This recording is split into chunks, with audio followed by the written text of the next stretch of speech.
नमस्कार साथियों, आज बात करेंगे चक्कर आने का इलाज। अगर आपका शरीर घूम रहा है या आपके आसपास की चीज़ें घूम रही हैं, चक्कर आ रहा है तो उसको क्या करें, उसका क्या इलाज होना चाहिए। मतलब आप बैठे बैठे से लग रहा है कि सारी चीज़ें घूम ही जा रही हैं, या आप लेट गए तो ऐसा लग रहा है कि जिस चीज़ पे लेटे हुए हैं, जिस बेड पे पूरा बेड ही घूम रहा है, तो इसको हम लोग मेडिकल भाषा में वर्टाइगो बोलते हैं। वर्टाइगो या वर्टिगो बोल सकते हो। अब इसमें क्या होता है वर्टाइगो में कि जो बैलेंस वाला सिस्टम है, हमारा शरीर जो स्टेबल रहता है, हम गिरते नहीं हैं, वो बैलेंस का सिस्टम डिस्टर्ब हो जाता है। अब ये जो बैलेंस का सिस्टम है ये कान के अंदर रहता है। कान के सबसे अंदर का हिस्सा, एक बाहरी कान है, बाहर का आउटर, एक मिडिल और एक सबसे अंदर का हिस्सा है जिसको हम लोग बोलते हैं इनर ईयर के अंदर लेब्रिंथ होता है। उसमें 3 सेमी सर्कुलर ऐसे कैनाल रहती हैं, उसके अंदर फ्लूइड रहता है, वहां से ये बैलेंस आता है। तो अगर किसी को चक्कर आ रहा है तो ये समझो कि ज्यादातर केस में उनके कान के अंदर ये जो बैलेंस वाला सिस्टम है इसमें डिस्टरबेंस हो रहा है। तो अगर स्पेशली अगर ऐसा लग रहा है कि आपका कान भारी लग रहा है या कुछ अजीब सी आवाजें आ रही हैं, या रिसेंट में गला खराब हुआ था, कान के अंदर इन्फेक्शन हो सकता है, कान बह रहा है, कान बहुत भारी लग रहा है, तो बहुत चांस है कि यही हुआ होगा, कान के अंदर आपके डिस्टरबेंस हो।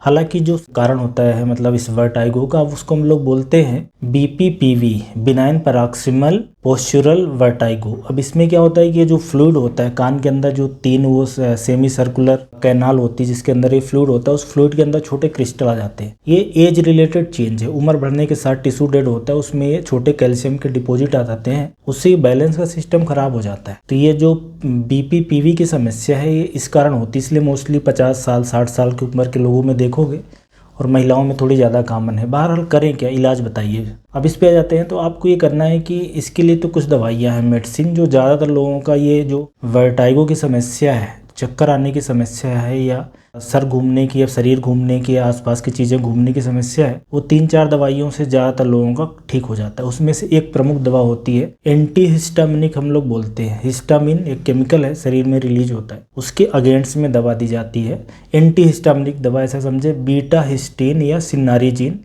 और भी एंटीहिस्टामिनिक 10 तरह की आती हैं, वो अलग अलग नाम से मिल सकती है। बहरहाल बीटा हिस्टीन सबसे पॉपुलर है। अब बीटा हिस्टीन वर्टिन नाम से मार्केट में उपलब्ध है, और भी काफ़ी नामों से मिल जाएगी। तो उसको आपको लेना रहता है 10 दिन या हफ्ते भर, उससे आपका ये जो घूमने की समस्या है सही हो जाएगी। और साथ में उल्टी की दवा ओंडेंसिट्रान, या गैस की दवा पेंटोप्रोजाल, ये ले सकते हैं। कुछ लोगों को सिर दर्द हो सकता है तो दर्द की दवाई भी ऐड कर सकते हैं। कान के अगर अंदर इन्फेक्शन है तो उसके लिए एंटीबायोटिक ऐड की जा सकती है।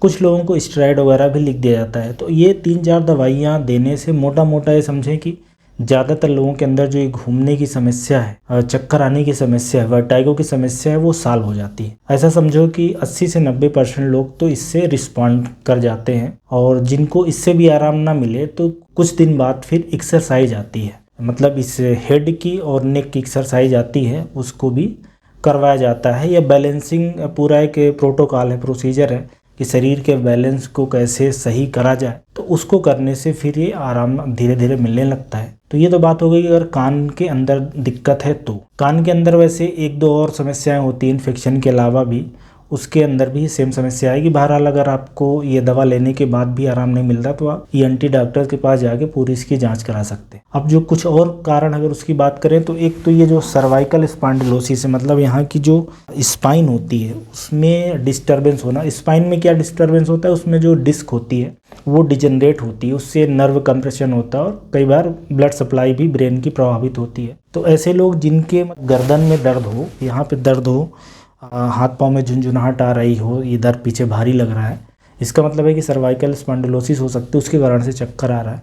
तो उस केस में भी दर्द की दवाइयाँ दी जाती हैं, जैसे कि दर्द की अलग अलग तरह की दवाइयाँ हो सकती हैं। नर्व की दर्द की अलग दवा होती है, गाबापेंटिन या प्रेगाबलिन है। इसके अलावा सिंपल दर्द होते हैं उनके लिए अलग दवा चलती है। मसल रिलैक्सन एक दवाई होती है जो यहाँ के गर्दन की अगर मसल खींची है तो उसको रिलैक्स कर सकती है, ये दी जाती है, इससे आराम मिल जाता है। और साथ में कुछ दिन बाद आप चाहें तो एक्सरसाइज भी कर सकते, ऐड कर सकते, उससे फिर प्रिवेंशन में मदद मिलेगी। और इसके अलावा अगर यहाँ पे ज़्यादा अकड़न है तो आप कोल्ड कंप्रेस भी कर सकते हैं। तो ये सर्वाइकल स्पॉन्डिलोसिस, ये भी एक तरह की ऐसी बीमारी है जो उम्र के साथ ही मतलब वियर टियर इलनेस हम लोग बोलते हैं। जो डिस्क होती है उम्र के साथ वो धीरे धीरे खराब होती जाती है, तो इसके लिए फिर एक्सरसाइज लंबे समय में बेहतर ऑप्शन होता है। बाकी कैल्शियम है, विटामिन डी, ये सारी चीज़ें भी आप ले लें। और कुछ मरीजों में ऐसा हो सकता है कि ये ब्रेन के अंदर समस्या हो गई है, क्योंकि फाइनली ब्रेन को ही ये बैलेंसिंग का पूरा सिस्टम समझना होता है।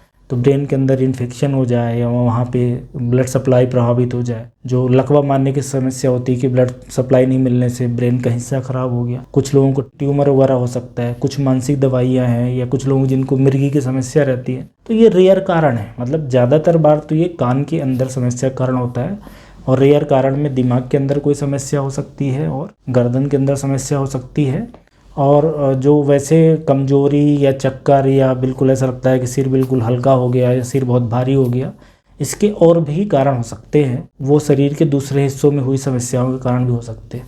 लेकिन स्पेशली ये जो स्पिनिंग वाली समस्या है, घूमने वाली समस्या है कि शरीर घूमा जा रहा है या आसपास का बेड घूमा जा रहा है, या बाकी चीज़ें हैं, पेड़ पौधे आपके पास, टेबल चेयर जो भी चीज़ें रखी हैं सब घूम रही हैं, तो ये वर्टाइगो के लिए यही कुछ दवाइयाँ और कुछ एक्सरसाइज इससे काम हो जाता है। कुछ लोगों को हो सकता है इससे भी उतना अच्छा इलाज ना मिले, तो फिर मल्टीपल चीज़ें ट्राई करी जाती हैं और कुछ जांच भी करवाई जाएगी, सीटी स्कैन, एमआरआई, ये पूरे शरीर की जांच, और देखा जाएगा कि कहाँ पे ये समस्या है। बहरहाल अगर आपको ऐसा सिर घूमने की दिक्कत है या खुद की घूमने की दिक्कत है, तो पहले ये वर्टाइगो के लिए जो 2-3 मैंने बताई हैं इंपॉर्टेंट कारण और उसका इलाज, वो करके देखें। ऐसा मैं बोलूँगा कि आप सबसे पहले तो अगर आपको चक्कर ही आ रहा है तो आप ईएनटी वाले डॉक्टर्स के पास जाएं, तो वो ज़्यादातर सबसे अच्छे डॉक्टर्स वही होंगे ऐसी कंडीशन के लिए, जांच करके और दे देंगे दवा।